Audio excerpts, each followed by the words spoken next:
So hello everyone, welcome to boards made easy. Am Bharti Kaushal और आज हम आपका जो हिस्ट्री का चैप्टर नंबर 4 है that is thinkers believes and buildings, उसका 10th टॉपिक कवर करेंगे। सो टॉपिक का नेम है न्यू रिलीजियस ट्रेडिशंस। सो इस टॉपिक में हम मेनली क्या स्टडी करेंगे, देखिए जब से चैप्टर शुरू हुआ है we have been reading about Buddhism.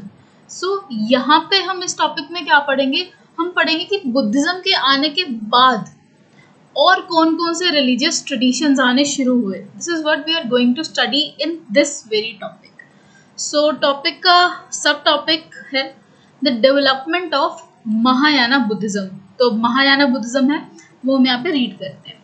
Bye the first century there is an evidence of changes in the Buddhist ideas and practices. तो ठीक है कि फर्स्ट सेंचुरी से ही बुद्धिज्म की जो प्रैक्टिसेस थी, बुद्धिज्म की जो इडियोलॉजी थी, बुद्धिज्म की जो फिलॉसफी थी, उसमें कहीं ना कहीं थोड़ा बहुत बदलाव आने लगा था।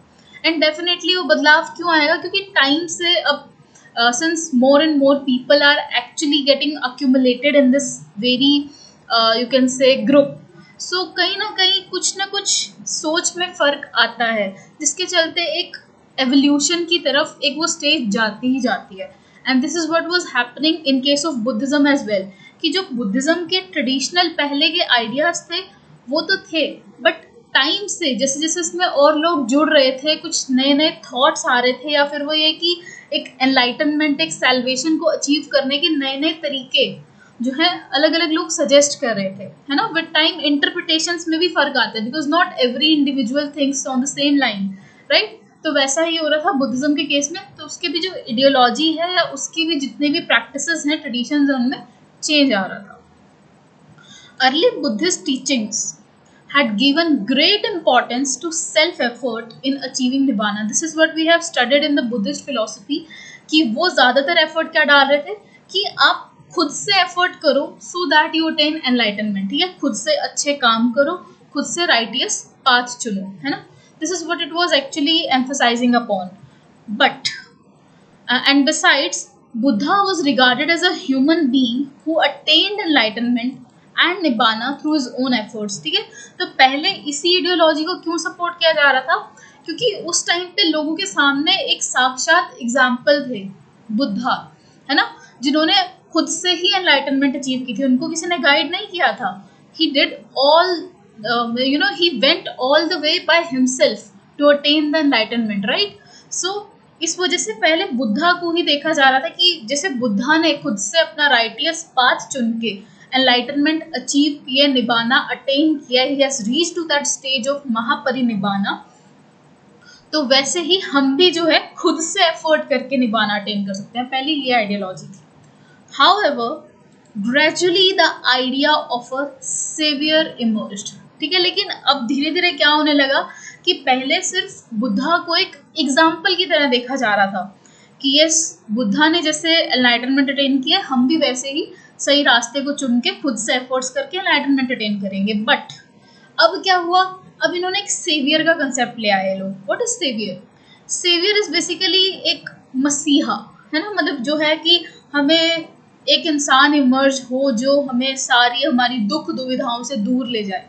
ठीक है, दैट आइडियोलॉजी इमर्ज्ड, है ना। सेवियर मतलब जो एक मसीहा की तरह आप देखते हैं कि हाँ, यही हमें सारे हमारे दुखों से, विपदाओं से पार लगाने वाला है। सो it was believed that he was one who could ensure salvation. तो यही माना जा रहा था कि अब ये जो सेवियर होगा, ये जो हमारा मसीहा होगा, यही होगा जो हमें सैल्वेशन दिलाएगा ही दिलाएगा, कि अगर हम इसके रास्ते पे चल दें तो हमें सैल्वेशन मिलेगी मिलेगी, हमें मुक्ति की प्राप्ति हो ही जाएगी। This is what the idea that came.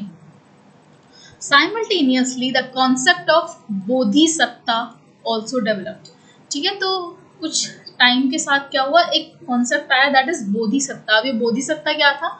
These were perceived as deeply compassionate beings who accumulated merit through their efforts, but used this not to attain nibbana and thereby abandon the world, but to help others. ठीक है, तो ये जो बोधिसत्ता का concept था, इसमें क्या है कि ग्रुप ऑफ पीपल इमर्ज हुए जो कि क्या कर रहे थे, जो कि मेरिट का इस्तेमाल कर रहे थे। What is merit? Merit is basically कि जो एक बहुत ही अच्छे लोग थे, अच्छे कर्म करने वाले जो लोग थे, वो उभर के सामने आए, ठीक है। They emerged as the deeply compassionate beings, ठीक है, जो लोगों के दुखों को समझने वाले लोग थे, उनसे सहानुभूति रखने वाले लोग थे। दे इमर्ज्ड एंड उन्होंने अपने एफर्ट्स के थ्रू क्या किया, निबाना अटेन नहीं कराया, ठीक है, या खुद भी अटेन नहीं किया उन्होंने निबाना, बट उन्होंने क्या किया, दूसरों की सहायता की, ठीक है। Like since they were compassionate beings, they were meant to help others, ठीक है। The worship of images of Buddha and bodhisatta became an important part of this tradition। तो जब ये सेवियर का कॉन्सेप्ट इमर्ज हुआ ना, तो उस सेवियर के कॉन्सेप्ट से कहीं ना कहीं एक वर्शिपिंग शुरू हो गई। किनकी वर्शिपिंग शुरू हो गई, एक इमेज वर्शिपिंग शुरू हो गई, ठीक है, कि बुद्धा को वर्शिप किया जाने लगा उनकी इमेज के थ्रू, ठीक है। या फिर यू कैन से बोधिसत्ता कॉन्सेप्ट आ गया, दैट मीन्स कि वो एक ग्रुप ऑफ पीपल, वो ये ना जैसे एक है, मतलब लगा लीजिए कि एक तरफ एक इंसान है जो एक आइडिया लेके आया है, तो अब जैसे उसने लोगों को अपनी तरफ इन्फ्लुएंस किया, तो लोग उसके साथ जुड़ते चले गए एंड एक ग्रुप बन गया, है ना। तो that is the kind of ideology अब जो फॉलो हो रही थी यहाँ पे, ठीक है। और यहीं से यू कैन से कहीं ना कहीं मूर्ति पूजा उभर के सामने आने लगी। Now this new way of thinking was called Mahayana. तो जो हम अभी टॉपिक का मतलब सब टॉपिक पढ़ रहे थे ना, जिसमें हमने महायाना ट्रेडिशन, महायाना बुद्धिज्म के बारे में पढ़ा, this was the Mahayana Buddhism. क्या था इस महायाना बुद्धिज्म में? Basically it was worshipping of images of Buddha, because Buddha is seen as the saviour, as the मसीहा हु वुड एंश्योर सेल्वेशन, कि अगर हम बुद्धा को पूजेंगे तो he'll ensure our way towards salvation. This is what Mahayana Buddhism was about, right? And literally it meant the great vehicle. That means आप ये term को जब तोड़ेंगे तो महा means great and यान we use ना, that's vehicle, कि under this Mahayana Buddhism it was seen as a great vehicle, that Buddha is the vehicle who will carry us forward towards the enlightenment, towards the salvation, right? So those who adopted these beliefs described the older tradition as Hinayana, ठीक है।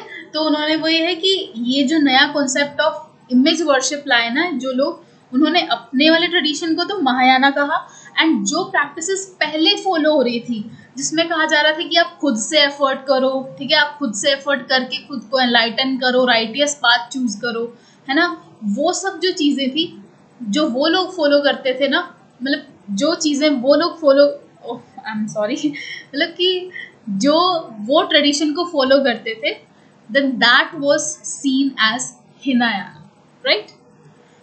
Now, heading further, is for the information उन्होंने यहाँ पे एक box दिया है। Supporters of Mahayana regarded other Buddhists as followers of Hinayana. This is what we have discussed. However, followers of the older tradition described themselves as Theravadins. That is, those who followed the old path, respected teachers, the Theras, ठीक है। सो वही है जिनको Mahayana Buddhism follow करने वाले लोगों ने Hinayana define किया है, उन तो हिनायाना वाले लोग खुद को क्या डिफाइन करते थे? They considered themselves as Theravadins, and these Theravadins कौन थे? तो जो लोग ओल्डर ट्रेडिशंस ऑफ बुद्धिज्म को फॉलो कर रहे हैं, जो लोग ओल्डर थेरास के दिखाए हुए रस्तों पे चल रहे हैं। What who are Theras? Theras were the great teachers, the eldest monks, है ना, जिन्होंने पहले कहीं ना कहीं निबाना अटेन करने का रास्ता बताया, उनके रास्ते को फॉलो करने वाले लोग देवर थेरावडिन्स, ठीक है। You should remember this detail as a part of your 1 marker question. Now, heading further to the second subtopic, which is the growth of Puranic Hinduism, ठीक है, the growth of Puranic Hinduism. So this itself is suggesting कि यहाँ से पुराणास के through जो Hinduism का concept था वो उभर के सामने आने लगा। So the notion of savior was not unique to Buddhism, ठीक है। ये जो हमने बात की ना इमेज वर्शिप की, सेवियर की, ये कोई नई चीज नहीं थी कि बुद्धिज्म में पहली बार आई थी। नो, ये बहुत पहले से ऑलरेडी चल रही थी। We find similar ideas being developed in different ways within the traditions that we now consider the part of Hinduism. Buddhism में ये चीज पहली बार आई थी as being savior after the first century, है ना। savior का कॉन्सेप्ट बुद्धिज्म में पहली बार आया था, बट हिंदुज्म में अलग अलग तरीकों से कहीं ना कहीं this image worship definitely existed पहले से। These included, ठीक है, इन्होंने एग्जाम्पल सजेस्ट किए इसके। द वैष्णविज्म, वैष्णविज्म क्या है? जहाँ पे विष्णु को वर्शिप किया जाता है। So a form of Hinduism which Vishnu was worshipped as principal deity. And Shaivism, the another example, जहाँ पे शिव की पूजा की जाती है। So a tradition which Shiv was regarded as the chief god, in which there was growing emphasis on the worship of the chosen deity. कि जो चीज़ अभी Buddhism में आई थी वो चीज़ हिंदुज्म में बहुत पहले से चल रही थी। जैसे शिव को वर्शिप किया जाता था, या जैसे विष्णु को वर्शिप किया जाता था, ठीक है। They were the chosen deities of the people, जिनको वो एज सेवियर देख के पूजते थे, बहुत पहले से पूज रहे थे। So in such worship the bond between devotee and the god was visualized as one of the love and devotion और भक्ति। और इस केस में क्या था, ये जो वर्शिपिंग थी, तो इस केस में जो बॉन्ड था बिटवीन द गॉड से शिव और से विष्णु एंड द डिवोटी, मतलब जो उनको वर्शिप कर रहा है, तो वो एक भक्ति का बॉन्ड था, ठीक है, भक्ति की तरह देखा जाता था उसे। So in case of Vaishnavism, cults developed around various avatars or incarnations of the deity, ठीक है। तो क्या हुआ वैष्णविज्म के केस में, मतलब जहाँ पे Vishnu is worshipped as the principal deity, तो यहाँ पे बहुत से कल्ट्स बनने लगे। What is cult? Cult is basically again the group जो कि मिलके क्या कर रहा है, एक इंसान को फॉलो कर रहा है, ठीक है, यानी मतलब एक इंसान को एज मसीहा देख रहा है एंड देन उसको वर्शिप कर रहा है, उसकी पूजा कर रहा है या उसकी बात मान रहा है, दैट इज अ कल्ट, है ना। सो कल्ट्स बनने लगे वैष्णविज्म के केस में। कैसे बनने लगे? क्योंकि बहुत से विष्णु के अवतार देखे गए, विष्णु के इनकारनेशंस देखे गए। विष्णु के इनकारनेशंस कौन से हैं? There are 10 avatars which were recognised within the tradition, ठीक है। जब हम विष्णु को पूजते हैं तो हम उनके 10 अवतारों को पूजते हैं। we worship Ram, we worship Parshuram, right? We worship the Varha, right? We worship the Vamana, मतलब जो वो ड्वार्फ था, right? Then कि विष्णु के जो है बहुत से अवतार थे जिनको पूजा जाने लगा, एंड इसी के बेस पे बहुत से कल्ट बन गए, right? Then heading further, there were forms that the deity was believed to have assumed in order to save the world whenever it was threatened by disorder and destruction because of the dominance of evil forces. देखिए basically यहाँ पे overall दिखाया यही जा रहा है कि हर अवतार अगर आया तो from time to time it has been seen कि अभी हमें यहाँ पे हमारी रक्षा करने ये वाले अवतार आए हैं विष्णु के। जैसे अभी हम कहते हैं कालकी, राइट, हु वुड बी कालकी, तो जो अभी कलयुग में इमर्ज होंगे हमारे सेवियर की तरह, है ना, जो हमें कलयुग के एंड में who will save us from all these distress और from all these evil forces, है ना। जैसे हम बोलते हैं कालकी is also an avatar of Vishnu. तो वही है, यहाँ से आप डेफिनेशन उठा सकते हैं रिगार्डिंग सेवियर कि saviour was seen as the person जो कि बचाएगा दुनिया को जब उसको कोई थ्रेट आएगा from the evil forces. Now it is likely that different avatars were popular in different parts of the country. वही अलग अलग जगह अलग अलग अवतार विष्णु के पूजे जाते हैं, आज भी पूजे जाते हैं, right. Recognizing each of these local deities as form of Vishnu was one way of creating unified religious tradition, right? तो अगर हम अलग अलग अवतारों को भी उस टाइम पे पूज रहे थे विष्णु के, but still Everyone knew he is one of the incarnation of Vishnu only, and it was a kind of a unifying force जो कि पूरे कंट्री में फैल रही थी कि हाँ, those who would be worshipping one of these incarnation is a part of our own cult, right? तो ये kind of एक unification थी in the religious tradition. Now आगे क्या दिया हुआ है? Some of these forms were represented in sculptures as were other deities. ठीक है, और ऐसी कई फॉर्म जो हैं स्कल्पचर्स में दिखाई भी गई हैं. Now Shiva, for instance, was symbolized by linga, although he was occasionally represented in human form. Like Shiv जी जो हैं, शिव जी को हम एज ह्यूमन फॉर्म में भी आज भी देखते हैं, कितनी इमेजेस देखते हैं, राइट? बट उस टाइम पे शिवा को रिप्रेजेंट करने के लिए उनको लिंगा की फॉर्म में भी रिप्रेजेंट किया गया, मतलब the Shivling which we see even today, right? So all such representations depicted a complex set of ideas about the deities and their attributes through symbols as headdresses, ornaments, ayudhas, weapons or auspicious objects the deities held in their hand, how they were seated.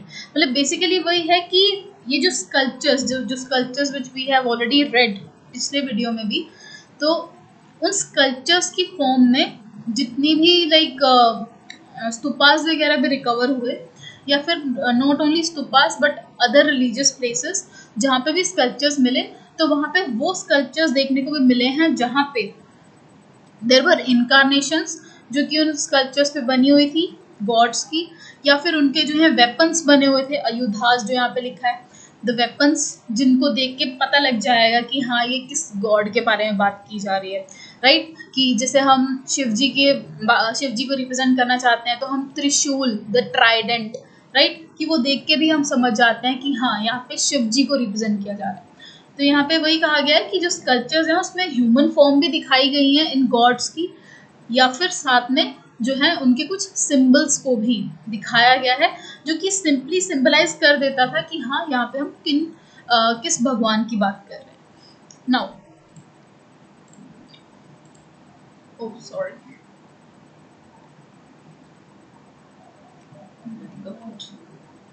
या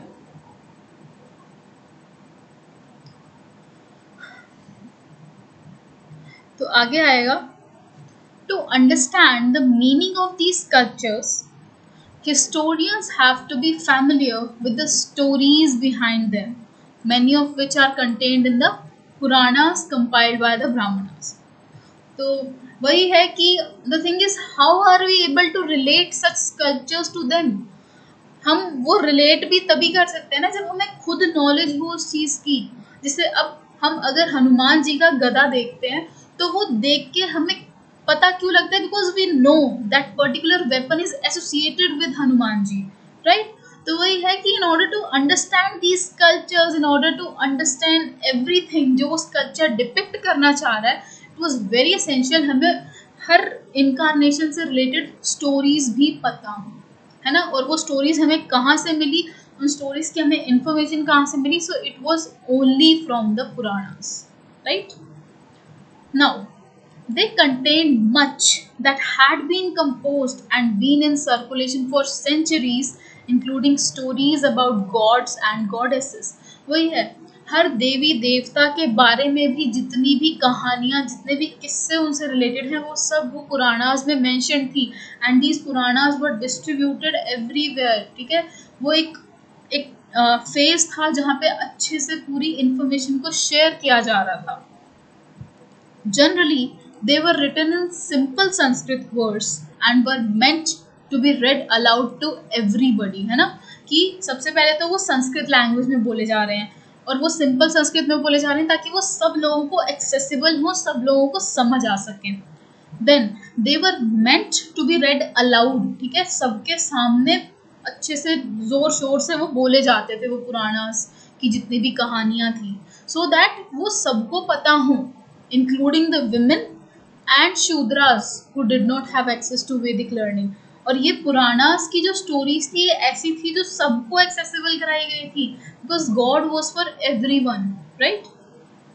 Much of what is contained in Puranas evolved through interaction among people. वही है कि लोगों में आपस में बातचीत हुई. अगर किसी ने कहीं से एक स्टोरी सुनी, उस कहानी को उसने आगे कुछ लोगों को बताया. द चेन बिकेम, राइट, जिसे जयहू में दिखाया गया था कि पहले तुम 3 लोगों की मदद करो, फिर वो आगे और 3 लोगों की मदद करेंगे. This is the same way कि कुछ लोगों ने कुछ स्टोरी, अगर मतलब जैसे जो लर्नड मैन थे, उन्होंने आके कुछ स्टोरीज अगर बताई एंड वो स्टोरीज आगे भी लोगों में फैली. For example, the priest, merchant and ordinary man and women who traveled from place to place sharing ideas and beliefs. Heading further, we know, for instance, that Vasudev Krishna was an important deity in Mathura region. Over centuries, his worship spread to various part of the country as well. ठीक है, ये इन्होंने एक instance की तरह दिखाया. देखिए, हमें पता है कृष्णा एंड वासुदेव. ठीक है, वासुदेव जो थे कृष्णा के फादर थे, है ना. एंड हमें पता है Vasudev and Krishna both are worshipped पूरे अच्छे जोर शोर से, दिलों जान से, इन मथुरा. बट वही है कि अब जरूरी नहीं है कि कृष्णा और वासुदेव की वर्शिप सिर्फ मथुरा तक सीमित रही. अगर हम आज के टाइम में देखें तो कृष्णा को हम सब पूछते हैं. ठीक है, it's all over India, right. So this is what it is trying to say कि लोगों ने अगर कोई चीज़ सुनी या कोई चीज़ देखी, they were spreading it to other people by interacting with them. And इसी वजह से हम भी फैमिलियर हो पाए कृष्णा वासुदेव वर्शिप के लिए, राइट. आगे बढ़ते हैं. Building temples. सो अभी हम क्या रीड कर रहे हैं? सबसे पहले हमने किया the Mahayana tradition, the Mahayana Buddhism that came. In the next part we discussed about the Puranas. ठीक है, कि पुराणास के थ्रू कैसे स्टोरीज फैली. And now the third thing is the building of temples, right, क्योंकि हम पूरे रिलीजन की बात करें कि रिलीजन्स कैसे आए हैं अलग अलग. सो around the time that stupas at site such as Sanchi were acquiring their present form, first temple to house images of gods and goddesses were also being built. ठीक है, तो इन देवी देवताओं के मंदिर भी साथ में बन रहे थे. ठीक है, अपार्ट फ्रॉम सच स्तूपास, मंदिर भी बनने लगे थे. The early temple was a small square room called the Garbhagriha with a single doorway for worshipper to enter and offer worship to the image. ठीक है, तो जो फर्स्ट मतलब जो इनिशियली मंदिर बनते थे वो बहुत ही एक सिंपल काइंड ऑफ स्ट्रक्चर थे. उसमें क्या था कि देयर वाज अ रूम. ठीक है, एक सिंपल स्मॉल स्क्वायर रूम होगा, स्क्वायर शेप्ड रूम होगा, एंड उसकी एक ही एंट्रेंस रहेगी. ठीक है, at first it was only सिर्फ एक एंट्रेंस रहेगी, एक तरफ के रास्ते से, एक तरफ का पोर्च था. अ सिंगल डोरवे माने एक पोर्च था. एंड वो पोर्च से जैसे ही आप क्रॉस करोगे तो आगे बस एक स्क्वायर शेप्ड छोटा सा रूम आएगा. एंड वहाँ पे जो है आपके गॉडेस की इमेज होगी. ठीक है, that was a very simple structure of the temple in the early times, right. और वो जो स्मॉल रूम था उसको क्या बोलते थे? गर्भगृह, राइट. The वूम chamber. गर्भ का मतलब क्या था? द वूम. एंड गृह मतलब चैम्बर, राइट. तो एक बहुत छोटा सा चैम्बर था. And that too was very dark. ठीक है, that too use to be very dark room. And वहाँ पे आपके सिर्फ एक जो है गॉडेस या गॉड की इमेज हो. सो ग्रेजुअली अब समय के साथ क्या हुआ? A tall structure. ठीक है, अब ऊंचा स्ट्रक्चर बनाना शुरू किया, राइट. कि पहले देखिए, दिस इज द पोर्च. ठीक है, सिर्फ जस्ट इमेजिन कि अभी हमने एक छोटा जो है गर्भगृह इमेजिन कर रहे हैं विद ओनली सिंगल डोरवे. ठीक है, तो क्या है कि ये पोर्च है. ठीक है, ये रास्ता है जहाँ से जो है डिवोटी अंदर जाएगा. एंड ये एक स्क्वायर शेप रूम है. इमेजिन इसके आसपास कोई खिड़की नहीं है. This is just one entrance है. एंड अंदर क्या है? गॉड की इमेज है. ठीक है, बट वो टॉल स्ट्रक्चर नहीं था जो हम एंशिएंट टाइम की बात करें. बट ग्रेजुअली क्या हुआ? इन्होंने टॉल स्ट्रक्चर, ऊंचे स्ट्रक्चर बनाने शुरू किए. एज यू कैन सी, देखिए ऊपर पूरा एक स्ट्रक्चर बना दिया इन्होंने. ठीक है, दिस वाज द शिखर. ठीक है, टॉल स्ट्रक्चर को क्या बोलते थे? Shikhara. Was built over the central shrine. तो ठीक है, जहाँ पे भी सेंट्रल श्राइन है उसके ऊपर एक टॉल सा स्ट्रक्चर बना देते थे. So temple walls were often decorated with sculptures, right? तो टेम्पल की जो वॉल्स थी, दीवारें भी होती थी फिर जो मंदिरों की, उनको भी सजाया गया by making sculptures over them, by carving out sculptures over them as well. Later temples became more elaborate. अब ये तो सेकेंड स्टेज थी. फर्स्ट स्टेज वॉज एक simple square shaped small room है एंड वन एंट्रेंस है. Second stage में क्या हो रहा है? सेकेंड स्टेज में एक टॉल स्ट्रक्चर भी ऊपर उन्होंने अकोमोडेट कर दिया है. Now at the third stage was और इलेबोरेट स्ट्रक्चर्स बन गए. कैसे? So with assembly halls, with huge walls, gateways and arrangements for supplying water. से जो मंदिर हम आज के टाइम में देखते हैं, they are so elaborate structures. वहाँ पे हर सुविधा है. If you go there, you may find the place to even reside there, right? Now, one of the unique features of early temple was some of these were hollowed out of huge rocks as artificial caves. ठीक है, एक बहुत ही एक unique सा, एक different सा feature क्या था इन मंदिरों का कि इनको केव्स, रॉक्स में को जो है होलो आउट करके बनाया गया. ठीक है, रॉक्स को काट के इनको अलग अलग डिजाइन दिया गया है. ठीक है, इनके स्ट्रक्चर को खड़ा किया गया है. ठीक है, this was a very unique feature and these were the artificial caves. ठीक है, now the tradition of building artificial caves was an old one. तो ये जो केव टेम्पल्स कई बार हम देखते हैं, so these cave temples are also बहुत ही पुराना ट्रेडिशन है ये. Some of the earliest of these were constructed in the third century. ठीक है, तो ऐसा ये जो केव टेम्पल्स के एग्जाम्पल दे रहे हैं, तो सबसे अर्लीस्ट वाले कब बने थे? They were made in the third century. ठीक है, on orders of Ashoka for renouncers who belong to Ajivika sect. So this Ajivika sect was also one of the group which also followed a particular ideology again. तो वही है कि जो earliest cave temples बने थे वो अशोका के ऑर्डर्स पर बने थे. किन के लिए बने थे? For the renouncers who belong to Ajivika sect. ठीक है, ये again for one marker you should keep in mind. Now, this tradition evolved through various stages and culminated later in 8th century in carving out an entire temple, that of Kailashnath. तो ये जो cave temple का जो tradition बहुत पहले से चलता आ रहा था, ये फाइनली कल्मिनेट कब हुआ? कब finally it was brought to an end. So it was brought to an end in the 8th century. ठीक है, जहाँ पे एक टेम्पल को कार्व आउट किया गया and that temple is the Kailashnath temple. तो ये कैलाशनाथ टेम्पल जो है ये शिव जी का टेम्पल है and this is situated in Maharashtra, right? So a copper plate inscription records the amazement of chief sculptor after he completed the temple at Ellora. ठीक है, Ellora is in Maharashtra. ठीक है, so how did I make it. ठीक है, सो ये इन्होंने present किया है एक चीज़ कि जिसने ये the one who was the chief sculptor of this temple, he himself has put a copper inscription there, जिसपे उसने लिखा है कि ओह ये मैंने कैसे बना लिया, like it's so beautiful temple, right? So with this आपका ये जो टॉपिक है द न्यू रिलीजियस ट्रेडिशंस वो ख़त्म होता है, जिसमें हमने इनिशियली बात की है अबाउट द महायाना बुद्धिज़्म. फिर उसके बाद कि बुद्धिज़्म के बाद जो है और कैसे बहुत से जो हैं रिलीजियस ट्रेडिशंस फॉलो होने लगे, कैसे अदर रिलीजन्स केम और other practices that came, right? Then we have also discussed about the temples that were built. So इसी के साथ आपका ये टॉपिक ख़त्म होता है and I will be meeting you in the next video. Thank you very much.